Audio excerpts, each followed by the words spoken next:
Hi friends, എല്ലാവർക്കും ensign pre N T S C കോഴ്സിൻ്റെ കെമിസ്ട്രിയുടെ ആദ്യത്തെ വീഡിയോയിലേക്ക് സ്വാഗതം.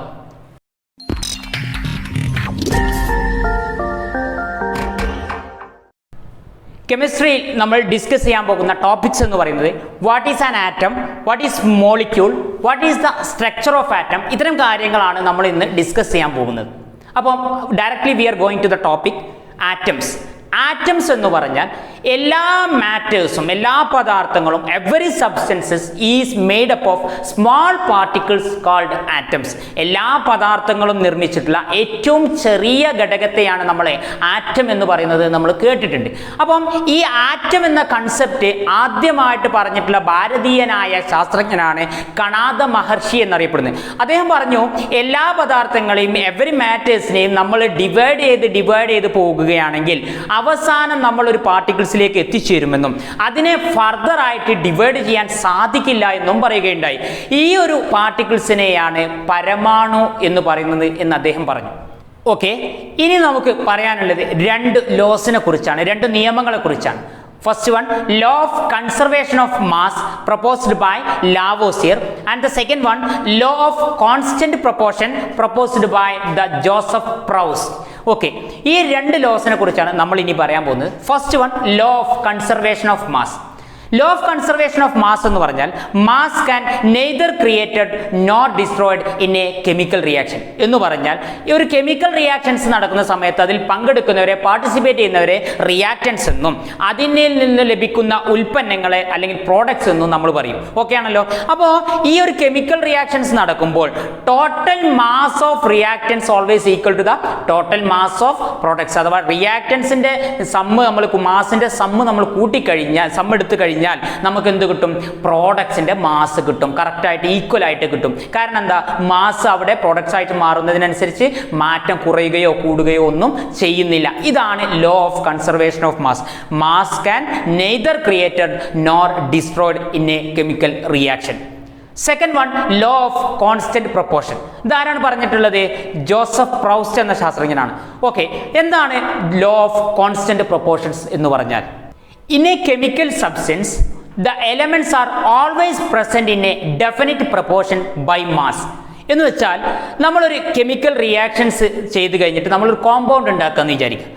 അങ്ങനെയാണെങ്കിൽ നമ്മൾ ഇതിലേക്ക് റിയാക്റ്റൻസ് ആഡ് ചെയ്യും. നമ്മളൊരു ഫുഡ് പ്രിപ്പയർ ചെയ്യുന്ന സമയത്ത്, നമ്മൾ ഫുഡിലേക്ക് ഇൻഗ്രീഡിയൻസ് ആഡ് ചെയ്യുന്ന സമയത്ത് നമ്മളൊരു ഡെഫിനിറ്റ് ആയിട്ടുള്ള പ്രൊപ്പോർഷൻസിലാണ് ഓരോ ഇൻഗ്രീഡിയൻസും ആഡ് ചെയ്യുക. ഒരു ഇൻഗ്രീഡിയൻ്റ് ഒന്ന് കൂടുകയോ, ഉദാഹരണമായിട്ട് ഇപ്പോൾ ഒരു ഉപ്പ്, സാൾട്ട് നമ്മൾ അധികം ഇട്ട് കഴിഞ്ഞാൽ ഫുഡ് ചിലപ്പോൾ ഒന്ന് കഴിക്കാൻ പറ്റാത്ത അവസ്ഥയിലേക്ക് മാറും. വളരെ കുറഞ്ഞു കഴിഞ്ഞാലോ അപ്പോഴും ഫുഡ് അതിൻ്റെ ടേസ്റ്റിലേക്ക് എത്തുകയില്ല. അപ്പം ഇത് കറക്റ്റായിട്ട് അത് തന്നെ ആയി മാറണമെങ്കിൽ, ആ വസ്തു, നമ്മൾ ഉദ്ദേശിച്ച വസ്തു ഫുഡ് തന്നെ ഐറ്റം തന്നെ ആകണമെങ്കിൽ നമ്മളൊരു കോൺസ്റ്റൻ്റ് ആയിട്ട് അല്ലെങ്കിൽ ഒരു ഡെഫിനിറ്റ് ആയിട്ടുള്ള ഒരു പ്രൊപ്പോർഷൻസ് നമ്മൾ എന്ത് ചെയ്യണം? അതിൽ കീപ്പ് ചെയ്യണം. ഇത് തന്നെയാണ് ലോ ഓഫ് കോൺസ്റ്റന്റ് പ്രൊപ്പോർഷൻസിൽ ജോസഫ് പ്രൗസ്റ്റ് എന്ന ശാസ്ത്രജ്ഞൻ പറഞ്ഞിട്ടുള്ളത്. എന്താണെന്ന് വെച്ചാൽ ഈ ഒരു എലമെന്റ്സ് എല്ലാ സബ്സ്റ്റൻസിലും ഒരു ഡെഫിനിറ്റ് ആയിട്ടുള്ള പ്രൊപ്പോർഷൻസിലായിരിക്കും ഉണ്ടാവുക എന്ന് വെച്ചാൽ the elements are present in a compound or substance is always in a definite proportion by mass.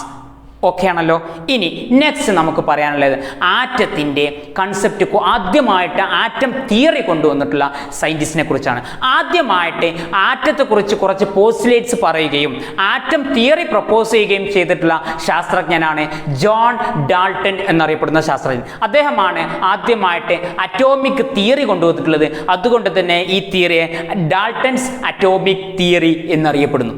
അദ്ദേഹം കൊണ്ടുവന്നിട്ടുള്ള കുറച്ച് കാര്യങ്ങളാണ്, അല്ലെങ്കിൽ അദ്ദേഹം ആറ്റത്തെക്കുറിച്ച് പറഞ്ഞിട്ടുള്ള കുറച്ച് പ്രോപ്പർട്ടീസ് അല്ലെങ്കിൽ പോസ്റ്റുലേറ്റ്സ് ആണ് ഇനി നമ്മൾ പറയാൻ പോകുന്നത്. All matter is made up of tiny particles called atoms. എല്ലാ പദാർത്ഥങ്ങളും നിർമ്മിച്ചിട്ടുള്ള ഏറ്റവും ചെറിയ കണികയെ പറയുന്ന പേരാണ് ആറ്റം എന്ന് പറയുന്നത്. രണ്ടാമതായി അദ്ദേഹം പറഞ്ഞു, ആറ്റംസ് ആർ ഇൻഡിവിസിബിൾ. ആറ്റത്തെ വിഭജിക്കാൻ സാധിക്കുകയില്ല. നമുക്കറിയാം ആറ്റം എന്ന പദം വന്നിട്ടുള്ളത് ആറ്റമോസ് എന്ന ഗ്രീക്ക് പദത്തിൽ നിന്നാണ്. അതിനർത്ഥം എന്താ? വിഭജിക്കാൻ സാധിക്കാത്തത്, ഇൻഡിവിസിബിൾ എന്നൊക്കെയാണ് ആറ്റമോസ് എന്ന പദത്തിനർത്ഥം. അപ്പോൾ അദ്ദേഹം പറഞ്ഞു ആറ്റംസ് ആർ ഇൻഡിവിസിബിൾ, വിഭജിക്കാൻ സാധിക്കാത്തതാണ് എന്ന് അദ്ദേഹം പറയുകയുണ്ടായി. മൂന്നാമതായി അദ്ദേഹം പറഞ്ഞു ആറ്റംസ് ഒരു എലമെൻസിൻ്റെ എല്ലാ ആറ്റംസും അതിൻ്റെ കെമിക്കൽ പ്രോപ്പർട്ടീസിലും മാസിലും അഥവാ കെമിക്കൽ സ്വഭാവത്തിലും മാസിലും സെയിം ആയിരിക്കും, ഐഡന്റിക്കൽ ആയിരിക്കും എന്ന് അദ്ദേഹം പറയുകയുണ്ടായി ഒരു എലമെന്റിന്റെ. എന്നാൽ വ്യത്യസ്തമായ എലമെന്റ്സിന്റെ കെമിക്കൽ പ്രോപ്പർട്ടീസിലും മാസിലും ആറ്റംസ് ഡിഫറൻ്റ് ആയിരിക്കും. വ്യത്യസ്തമായ എലമെന്റ്സിന്റെ മൂലകങ്ങളുടെ പ്രോപ്പർട്ടീസ് എന്തായിരിക്കും? ആറ്റംസിന്റെ പ്രോപ്പർട്ടീസ് ഡിഫറൻ്റ് ആയിരിക്കും എന്ന് അദ്ദേഹം പറയുകയുണ്ടായി. അവസാനമായിട്ട് അദ്ദേഹം പറഞ്ഞു, നമ്മളൊരു കോമ്പൗണ്ട് ഫോം ചെയ്യണമെങ്കിൽ, ഒരു കെമിക്കൽ റിയാക്ഷൻസിലൂടെ കോമ്പൗണ്ട് ഫോം ചെയ്യണമെങ്കിൽ ഒരു സിമ്പിൾ റേഷ്യോയിലൂടെ എലമെന്റ്സ് കമ്പൈൻ ചെയ്താൽ മാത്രമേ കോമ്പൗണ്ട് ഫോം ചെയ്യുന്നത് എന്ന് അദ്ദേഹം പറയുകയുണ്ടായി. ഇത്തരം കാര്യങ്ങളാണ് ജോൺ ഡാൾട്ടൺ അറ്റോമിക് തിയറിയിൽ പറഞ്ഞിട്ടുള്ളത്. ശേഷം വന്നിട്ടുള്ള കുറച്ച് സയൻറ്റിസ്റ്റുകൾ ആറ്റത്തിൻ്റെ ഒരു സ്ട്രക്ചർ, ഇത്തരം കാര്യങ്ങൾ ഈ ഡാൾട്ടൻ്റെ അറ്റോമിക് തിയറി വെച്ചിട്ടും മറ്റു നിരീക്ഷണങ്ങളുടെയൊക്കെ അടിസ്ഥാനത്തിൽ ആറ്റത്തിൻ്റെ സ്ട്രക്ചറുകളെ കുറിച്ച് പറയാൻ തുടങ്ങി. ആദ്യമായിട്ട് ആറ്റത്തിൻ്റെ സ്ട്രക്ചർ പറഞ്ഞിട്ടുള്ള ശാസ്ത്രജ്ഞനാണ് തോംസൺ ആറ്റം മോഡൽ എന്ന് പറഞ്ഞാൽ. ജെ തോംസൺ എന്ന സയൻറ്റിസ്റ്റ് ആറ്റത്തെ ഒരു പ്ലം പുഡിംഗ് മോഡൽ അല്ലെങ്കിൽ watermelon model or plum pudding model എന്ന് അദ്ദേഹം വിശേഷിപ്പിക്കുകയുണ്ടായി. എന്ന് വെച്ചാൽ അദ്ദേഹം പറഞ്ഞു, ആറ്റംസിലെ ഒരു പോസിറ്റീവ്ലി ചാർജ്ഡ് ആയിട്ടുള്ള ഒരു സ്ഫിയർ ആണെന്നും ഇലക്ട്രോൺസ് എന്ന പാർട്ടിക്കിൾസ് അതിൽ എംബഡ് ചെയ്തിട്ടുള്ള അവസ്ഥയിലാണെന്നും അദ്ദേഹം പറയുകയുണ്ടായി. ഇതിനെയാണ് അദ്ദേഹം ഒരു വാട്ടർമെലൺ മോഡൽ അല്ലെങ്കിൽ ഒരു പ്ലം പുഡിംഗ് മോഡൽ എന്ന് വിശേഷിപ്പിച്ചത്. അദ്ദേഹം തന്നെയാണ്, ഈ ജെ തോംസൺ തന്നെയാണ് ആറ്റത്തിൻ്റെ ഉള്ളിലെ പാർട്ടിക്കിളായ നെഗറ്റീവ് ചാർജിലെ പാർട്ടിക്കിളായ ഇലക്ട്രോൺസിനെ കണ്ടെത്തിയിട്ടുള്ളത്. നെക്സ്റ്റ് വൺ റൂദർഫോർഡ് എന്ന ശാസ്ത്രജ്ഞനാണ് പിന്നീട് ആറ്റത്തെക്കുറിച്ചുള്ള ഘടന സ്ട്രക്ചർ പറഞ്ഞിട്ടുള്ളത്. അദ്ദേഹം പറഞ്ഞ മോഡലാണ് പ്ലാനറ്ററി മോഡൽ എന്ന് പറഞ്ഞാൽ planets revolve around the sun. നമുക്കറിയാം എല്ലാ ഗ്രഹങ്ങളും സൂര്യന് ചുറ്റും കറങ്ങിക്കൊണ്ടിരിക്കുന്നത്. ഇത്തരം ഒരു ഘടനയാണ് ആറ്റത്തിന്, ഇത്തരം ഒരു സ്ട്രക്ചർ തന്നെയാണ് ആറ്റത്തിനുള്ളത് എന്ന് അദ്ദേഹം പറയുകയുണ്ടായി. ആറ്റംസിൻ്റെ ഒരു സെൻട്രൽ ഭാഗമുണ്ട്, അതിനെ ന്യൂക്ലിയസ് എന്നറിയപ്പെടുന്നു.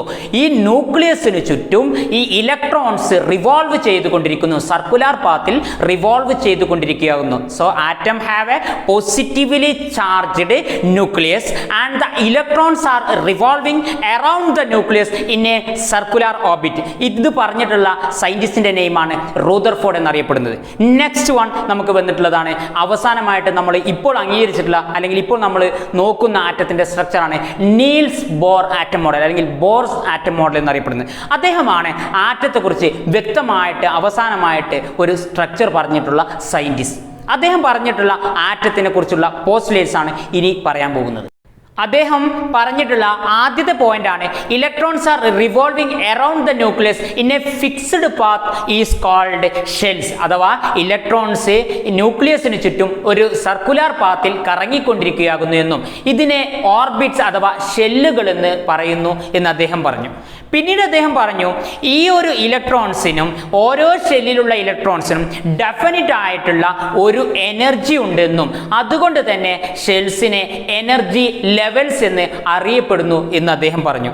So electrons in A shell have definite energy, so the shells are also called energy levels. Next അദ്ദേഹം പറഞ്ഞു, ഈ ഒരു ഇലക്ട്രോൺസിന്റെ എനർജി ഓരോ ഷെല്ലിനും ഡിഫറെൻ്റ് ആയിരിക്കുമെന്നും ന്യൂക്ലിയസിൽ നിന്നും ഡിസ്റ്റൻസ് കൂടുന്നതിനനുസരിച്ച് ഈ ഒരു ഇലക്ട്രോൺസിന്റെ എനർജി കൂടുകയാണെന്ന് അദ്ദേഹം പറഞ്ഞു. അവസാനം അദ്ദേഹം പറഞ്ഞു, ഈ ഇലക്ട്രോൺസ് കറങ്ങുന്ന ഷെല്ലുകളെ 1 2 3 4 അങ്ങനെ നമുക്ക് എണ്ണപ്പെടുത്താൻ പറ്റുമെന്നും അതിനെ KLMNO എന്നിങ്ങനെ പേരുകൾ നൽകാമെന്നും അദ്ദേഹം പറയുകയുണ്ടായി. ഈ ഒരു ഘടനയാണ് സ്ട്രക്ചറിനെയാണ് നമ്മൾ നീൽസ് ബോർ ആറ്റം സ്ട്രക്ചർ എന്ന് പറയുന്നത്. സോ നമ്മൾ ആറ്റത്തിലെ പാർട്ടിക്കിൾസിനെ കുറിച്ച് പറഞ്ഞു. ഓക്കെ, ഒന്നുകൂടി പറയാം. ആറ്റത്തിന് ഒരു കേന്ദ്ര ഭാഗമുണ്ട്, ഒരു സെൻറ്റർ ഉണ്ട്, അത് പോസിറ്റീവ്ലി ചാർജ്ഡ് ആണ്, അതിനെ ന്യൂക്ലിയസ് എന്നറിയപ്പെടുന്നു. ഇത് കണ്ടെത്തിയിട്ടുള്ള സയൻറ്റിസ്റ്റിൻ്റെ നെയിമാണ് റൂദർഫോർഡ് എന്നറിയപ്പെടുന്നത്. അദ്ദേഹത്തെ ഈ ന്യൂക്ലിയസ് കണ്ടെത്താൻ സഹായിച്ചിട്ടുള്ള എക്സ്പെരിമെൻ്റ് ആണ്, അല്ലെങ്കിൽ അദ്ദേഹം കണ്ടെത്തിയിട്ടുള്ള എക്സ്പെരിമെൻ്റ് ഗോൾഡ് ഫോയിൽ എക്സ്പെരിമെൻ്റ് അല്ലെങ്കിൽ ആൽഫ പാർട്ടിക്കിൾ എക്സ്പെരിമെൻ്റ് എന്നൊക്കെ നമുക്ക് പറയാൻ സാധിക്കും. ആൽഫ പാർട്ടിക്കിൾ എക്സ്പെരിമെൻ്റ് അല്ലെങ്കിൽ ഗോൾഡ് ഫോയിൽ എക്സ്പെരിമെൻറ്റിലൂടെയാണ് അദ്ദേഹം ആറ്റത്തിനൊരു കേന്ദ്ര ഭാഗമുണ്ട്, അത് പോസിറ്റീവ് ചാർജ് ആണ് എന്ന് അദ്ദേഹം പറഞ്ഞിട്ടുള്ളത്. ഈ ആറ്റത്തിൻ്റെ ന്യൂക്ലിയസ് ആറ്റത്തിൻ്റെ വലിപ്പം അനുസരിച്ച് നോക്കുകയാണെങ്കിൽ, അതിനെ എടുത്ത് നോക്കുകയാണെങ്കിൽ വളരെ സ്മോൾ ആണ്. എന്നാൽ ആറ്റത്തിൻ്റെ ഭൂരിഭാഗം മാസും കേന്ദ്രീകരിച്ചിരിക്കുന്നത് ന്യൂക്ലിയസിലാണ്. അതിനുള്ള കാരണം നമ്മൾ പറയും. ആറ്റത്തിൻ്റെ നെക്സ്റ്റ് പാർട്ടിക്കിളാണ് ഇലക്ട്രോൺസ് എന്നറിയപ്പെടുന്നത്. Electrons are revolving around the nucleus. ന്യൂക്ലിയസിന് ചുറ്റും സർക്കുലാർ പാത്തിൽ റിവോൾവ് ചെയ്തുകൊണ്ടിരിക്കുകയാകുന്നു ഇലക്ട്രോൺസ്. അത് നെഗറ്റീവ്ലി ചാർജ്ഡ് ആണ്. ഇനി ആറ്റത്തിൽ ഒരു ന്യൂട്രൽ ആയിട്ടുള്ള പാർട്ടിക്കിൾ ഉണ്ട്. ഇത് കണ്ടെത്തിയിട്ടുള്ളത് ജെയിംസ് ചാഡ്വിക് എന്ന ശാസ്ത്രജ്ഞനാണ്. ജെയിംസ് ചാഡ്വിക് എന്ന ശാസ്ത്രജ്ഞൻ ആറ്റത്തിൽ ഒരു ചാർജ് ഇല്ലാത്ത കണമുണ്ടെന്നും അത് ആറ്റത്തിന്റെ ന്യൂക്ലിയസിലാണ് കാണപ്പെടുന്നത് എന്നും അദ്ദേഹം പറയുകയുണ്ടായി. സോ നമ്മൾ പറഞ്ഞു ആറ്റത്തിന് പോസിറ്റീവ് ആയിട്ടുള്ള ഒരു ന്യൂക്ലിയസ് ഉണ്ട്, അതിനുള്ളിൽ പോസിറ്റീവ് ആയിട്ടുള്ള പ്രോട്ടോൺസ് ഉണ്ട് എന്ന് നമ്മൾ പറഞ്ഞു. ന്യൂട്രോൺസ്, ചാർജ് ഇല്ലാത്ത ന്യൂട്രോൺസും ഈ ന്യൂക്ലിയസിന്റെ ഉള്ളിലാണെന്ന് പറഞ്ഞു. ഇലക്ട്രോൺസ് ആറ്റത്തിന്റെ ന്യൂക്ലിയസിന്റെ പുറത്താണെന്ന് നമ്മൾ പറഞ്ഞു. അപ്പോൾ ഈ പ്രോട്ടോൺസിനും ന്യൂട്രോൺസിനുമാണ് ആറ്റത്തിലെ പ്രധാനമായി മാസ് ഉള്ള ഭാഗം എന്ന് പറയുന്നത് പ്രോട്ടോൺസും ന്യൂട്രോൺസുമാണ്. ഇലക്ട്രോൺസിന്റെ മാസ് എന്ന് പറയുന്നത് വളരെയധികം മൈന്യൂട്ടാണ്. അതുകൊണ്ട് തന്നെ നമ്മൾ അതിനെ ഒരു കാൽക്കുലേഷൻ പർപ്പസിൽ എടുക്കുമ്പോൾ 0 വാല്യൂ ആയിട്ട് എടുക്കുക. സോ ആറ്റത്തിന്റെ ഭൂരിഭാഗം മാസും പ്രോട്ടോൺസും ന്യൂട്രോൺസ് ആണ്. അത് എവിടെയാണ് കാണുന്നത്? ന്യൂക്ലിയസിലാണ്. സോ ആറ്റത്തിന്റെ മോസ്റ്റ് മാസും കോൺസെൻട്രേറ്റ് ചെയ്തിരിക്കുന്നത് ന്യൂക്ലിയസിന്റെ ഉള്ളിലാണ്, ഇലക്ട്രോൺസ് പുറത്താണ്. ഇനി ഈ ന്യൂക്ലിയസിന്റെ ഉള്ളിലുള്ള പ്രോട്ടോൺസിനെയും ന്യൂട്രോൺസിനെയും ചേർത്ത് വിളിക്കുന്ന പേരാണ് ന്യൂക്ലിയോൺസ് എന്ന് അറിയപ്പെടുന്നത്. ഇനി നമുക്ക് അടുത്തൊരു ഭാഗത്തേക്ക് പോകാം. ആറ്റത്തിൽ നിന്നും നമ്മൾ മോളിക്യൂൾ എന്ന കൺസെപ്റ്റിലേക്കാണ് പോകുന്നത്. മോളിക്യൂൾ എന്ന് പറഞ്ഞാൽ എന്താണ്? ആറ്റം എന്ന് പറഞ്ഞാൽ ഒരു വസ്തുവിൻ്റെ ഏറ്റവും അടിസ്ഥാനപരമായിട്ടുള്ള ബിൽഡിംഗ് ബ്ലോക്സ് ആണെന്ന് നമ്മൾ പറഞ്ഞു. ഇങ്ങനെയുള്ള ഈ ഒരു ആറ്റത്തിന് ഒരു സ്റ്റെബിലിറ്റി ഉണ്ടെങ്കിൽ അതിനെ നമുക്ക് എന്ത് പറയാം? അതൊരു മോളിക്യൂൾ ആണെന്ന് പറയാം. അല്ലെങ്കിൽ ഇൻഡിപെൻഡൻ്റ് ആയിട്ട് സ്റ്റേബിൾ ആയിട്ട് നിൽക്കാൻ കഴിയുന്ന ആറ്റത്തിനെയാണ് നമ്മൾ എന്ത് പറയുക? ഒരു മോളിക്യൂൾ എന്ന് പറയാം. ചിലപ്പോൾ ഒരൊറ്റ ആറ്റത്തിന് അങ്ങനെ നിൽക്കാൻ സാധിക്കും, ചിലപ്പോൾ ഒരു ആറ്റം മതിയാവില്ല, 2 ആറ്റങ്ങൾ കൂടി ചേർന്നിട്ടായിരിക്കും ഒരു ഇൻഡിപെൻഡൻ്റ് ആയിട്ട് അല്ലെങ്കിൽ സ്റ്റേബിൾ ആയിട്ട് നിലനിൽക്കുക. അപ്പം അതിന് 2 ആറ്റം കൂടിയിട്ടാണ് ഒരു മോളിക്യൂൾ ആയിട്ട് മാറിയിട്ടുണ്ടാവുക. ചിലപ്പോൾ 2-ലധികം ആറ്റങ്ങൾ കൂടിയിട്ടാവും എന്തുണ്ടാവുക? ഒരു മോളിക്യൂൾ ഫോം ചെയ്യുക. കാരണം അപ്പോഴാണ് അതിന് സ്റ്റെബിലിറ്റി കൈവരിക്കുക. അപ്പം അതിന് 2-ലധികം ആറ്റങ്ങൾ കൂടി ചേർന്നതാണെങ്കിൽ അതിനെ നമ്മൾ വേറൊരു പേരിലാണ് അറിയപ്പെടുന്നത്. അപ്പോൾ ഈ പേരുകളാണ് ഇനി പറയാൻ പോകുന്നത്. ഒരു ആറ്റം തന്നെ ഒരു മോളിക്യൂൾ ആയിട്ട് നിലനിൽക്കുകയാണെങ്കിൽ അതിനെ മോണോ ആറ്റോമിക് മോളിക്യൂൾ എന്നും, എന്നാൽ 2 ആറ്റങ്ങൾ കൂടി ചേർന്നിട്ടാണ് ഒരു മോളിക്യൂൾ ഫോം ചെയ്തിട്ടുള്ളതെങ്കിൽ അതിനെ ഡയാറ്റോമിക് മോളിക്യൂൾ എന്നും, എന്നാൽ ഒരു 2-ലധികം കൂടുതൽ ആറ്റങ്ങൾ കൂടി ചേർന്നിട്ടാണ് ഒരു മോളിക്യൂൾ അല്ലെങ്കിൽ തന്മാത്ര രൂപപ്പെട്ടുള്ളതെങ്കിൽ അതിനെ പോളി ആറ്റോമിക് മോളിക്യൂൾസ് എന്നും പറയുന്നു. ഇവിടെ നമുക്ക് അതിന് എക്സാമ്പിളുകൾ കാണാം. ഹൈഡ്രജനും ഓക്സിജനും നൈട്രജനൊക്കെ നമ്മൾ എഴുതുമ്പോൾ H2, N2, O2 എന്നൊക്കെയാണ് എഴുതുക. ഇതിനർത്ഥം എന്താ? ഇത് 2 ആറ്റങ്ങൾ കൂടിയിട്ടാണ് ഒരു മോളിക്യൂൾ ആയിട്ട് നിലനിൽക്കുന്നത്. അതിനെ ഡയാറ്റോമിക് മോളിക്യൂൾസിന് എക്സാമ്പിൾ ആണ്. എന്നാൽ നമ്മൾ കണ്ടിട്ടില്ലേ, ഹീലിയം, നിയോൺ, ആർഗൺ പോലുള്ള നോബിൾ ഗ്യാസസ് ഒറ്റയ്ക്ക് തന്നെ നിലനിൽക്കാൻ സാധിക്കുന്നതാണ്. അതിനെ മോണോആറ്റോമിക് മോളിക്യൂൾസിന് എക്സാമ്പിളുകളായിട്ട് നമുക്ക് പറയാൻ സാധിക്കും. എന്നാൽ ഫോസ്ഫറസ് പോലുള്ള, സൾഫർ പോലുള്ളവ P4S8 എന്ന സ്റ്റേറ്റിലൊക്കെയാണ് നിൽക്കുക. അപ്പോൾ അത് പോളി ആറ്റോമിക് മോളിക്യൂൾസിന് എക്സാമ്പിളുകളാണ്. സോ ഇനി പറയാൻ പോകുന്ന ടോപ്പിക് എന്ന് പറയുന്നത് what is an element, what is A compound. എന്താണ് ഒരു മൂലകം എന്ന് പറഞ്ഞാൽ, എന്താണ് ഒരു സംയുക്തം എന്ന് പറഞ്ഞാൽ? ഒരു എലമെന്റ് എന്ന് പറഞ്ഞാൽ an element, it is a substance which cannot be split into simpler components through chemical reactions. അഥവാ രാസപ്രവർത്തനത്തിലൂടെ വിഘടിപ്പിച്ച് ചെറിയ ഘടകങ്ങളാക്കി മാറ്റാൻ സാധിക്കാത്ത പദാർത്ഥങ്ങളെയാണ്, മാറ്റേഴ്സിനെയാണ് നമ്മൾ, സബ്സ്റ്റൻസിനെയാണ് നമ്മൾ എന്ത് പറയുക? മൂലകങ്ങൾ, എലമെന്റ്സ് എന്ന് പറയുന്നത്.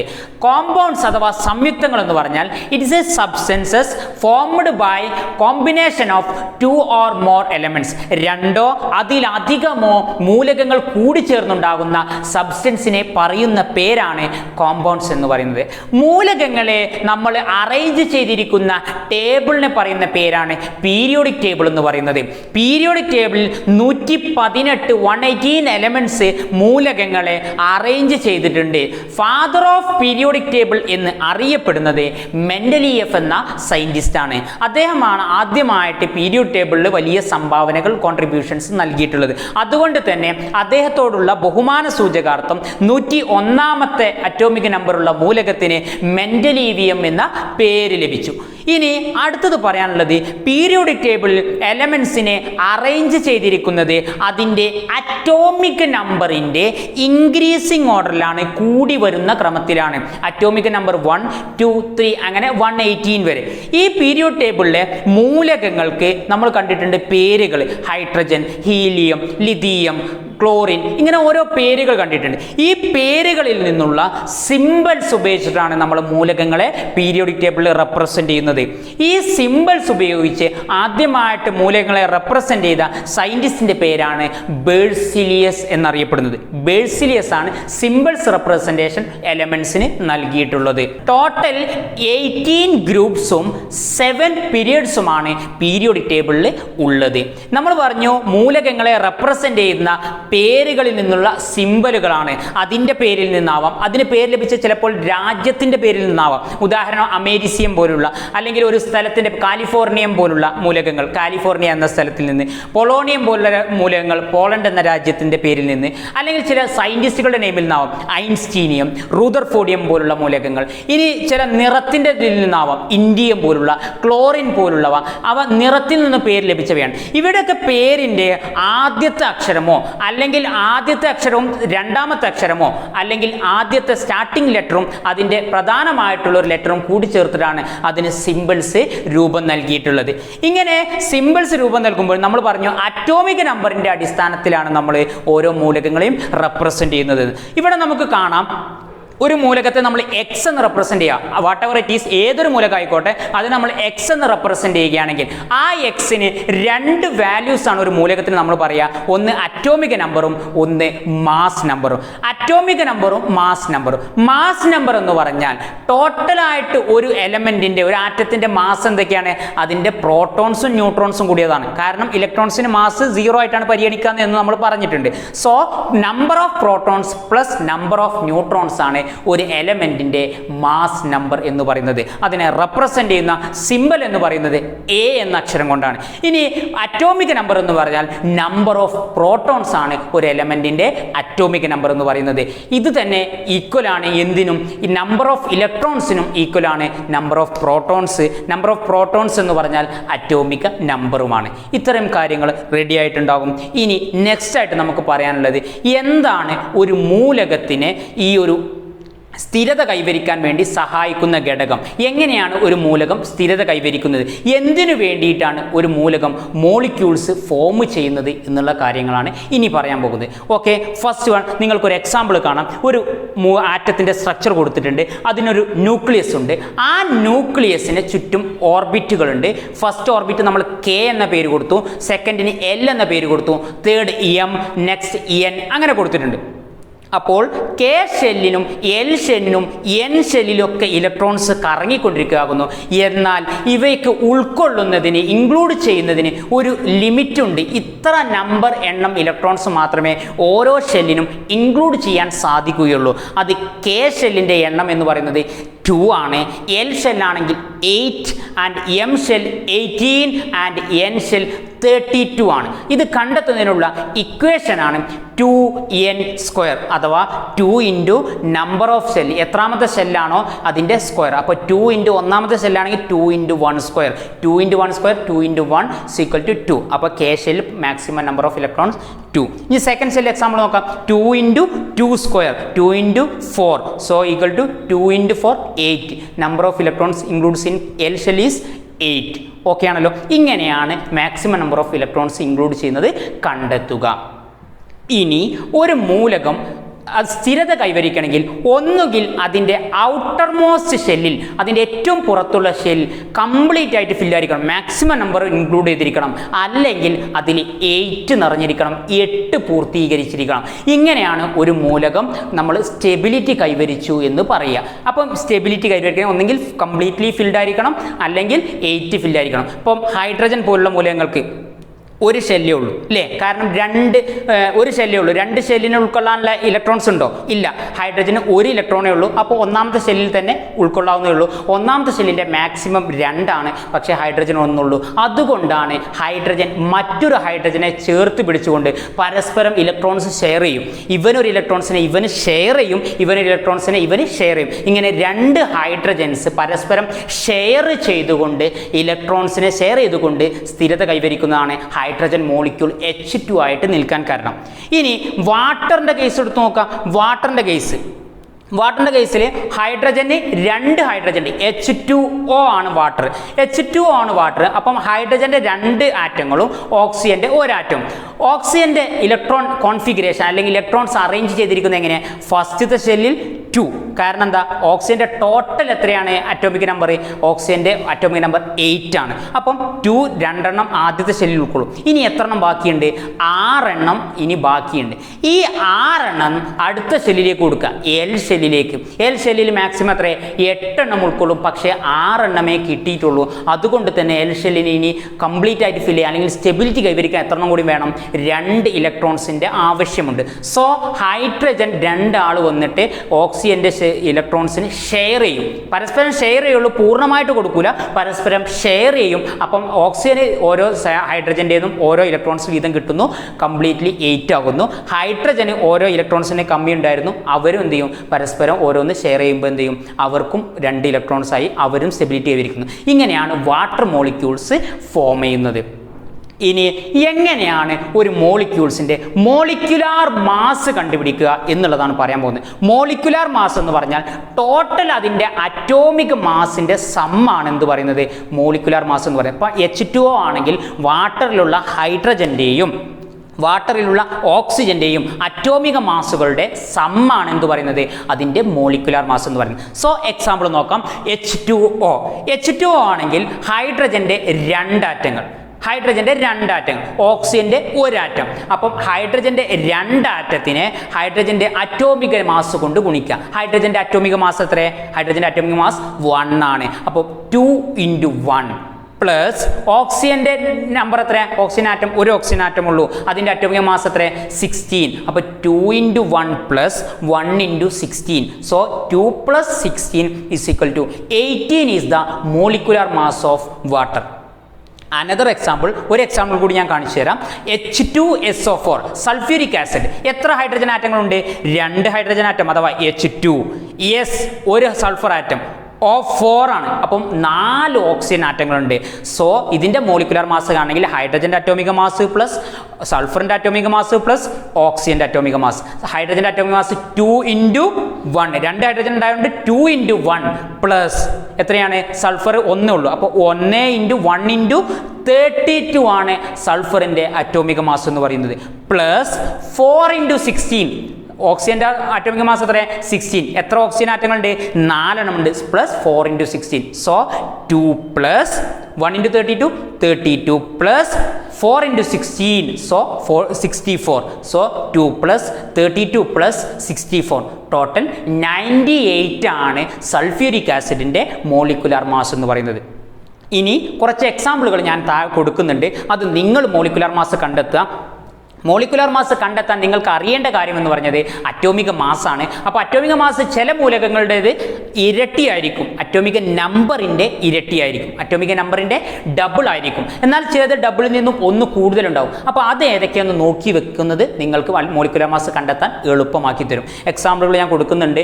HCl, H3PO4, NH3, CO2 എന്നീ മോളിക്യൂൾസിൻ്റെ എക്സാമ്പിളുകൾ കൊടുത്തിട്ടുണ്ട്. അതിൻ്റെയൊക്കെ മോളിക്യുലാർ മാസ് നിങ്ങൾ കണ്ടെത്തിയിട്ട് ഒന്ന് പ്രാക്ടീസ് ചെയ്യുക. Okay, next we are going to isotopes and isobars. നമ്മൾ പറഞ്ഞു ഒരു മൂലകത്തിന് അറ്റോമിക നമ്പർ ഉണ്ടാവും, മാസ് നമ്പർ ഉണ്ടാവും. ഒരു മൂലകത്തിൻ്റെ അറ്റോമിക നമ്പർ തുല്യമാവുകയും മാസ് നമ്പർ ഡിഫറൻ്റ് ആവുകയും ചെയ്താൽ അത്തരം മൂലകങ്ങളെ പറയുന്ന പേരാണ് നമ്മൾ എന്ത്? ഐസോടോപ്സ്. ഉദാഹരണമായിട്ട് ഹൈഡ്രജൻ്റെ ഐസോടോപ്പുകളാണ് hydrogen 1 1, hydrogen 1 2. Atomic number is same, the mass number is different. So hydrogen 1 1, hydrogen 1 2.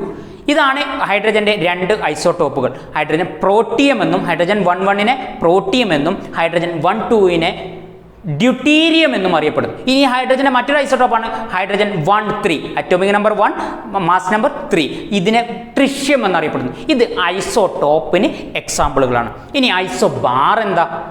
Isobar എന്ന് പറഞ്ഞാൽ ഒരു എലമെന്റിന്റെ atomic number different, mass number is same, that is called isobars. അതിന് എക്സാമ്പിൾ ആണ് argon 1840, argon 1840, calcium 2040, calcium 2040. Atomic number different ആണ്, mass number രണ്ടും 40 ആണ്. So ഇതൊരു ഐസോബാർസിന് എക്സാമ്പിളുകളാണ്. സോ നമ്മൾ ആറ്റം പറഞ്ഞു, ആറ്റത്തിൻ്റെ സ്ട്രക്ചറുകൾ പറഞ്ഞു, ആറ്റത്തിന് സ്റ്റെബിലിറ്റി കൈവരിക്കുന്ന കാര്യങ്ങൾ പറഞ്ഞു, മോളിക്യൂൾസ് എന്താണെന്ന് പറഞ്ഞു, എലമെൻറ്റ്സ് എന്താണെന്ന് പറഞ്ഞു, പീരിയോഡിക് ടേബിളിനെ കുറിച്ച് പറഞ്ഞു. ഇത്തരം കാര്യങ്ങളൊക്കെ നമ്മൾ ഡിസ്കസ് ചെയ്തു. അപ്പം ഇന്നത്തെ ക്ലാസ് നമ്മൾ ഇവിടെ അവസാനിപ്പിക്കുകയാണ്. അടുത്തൊരു ക്ലാസ്സിൽ കെമിസ്ട്രിയുടെ വീഡിയോയുമായി വീണ്ടും കാണാം. Thank you, by.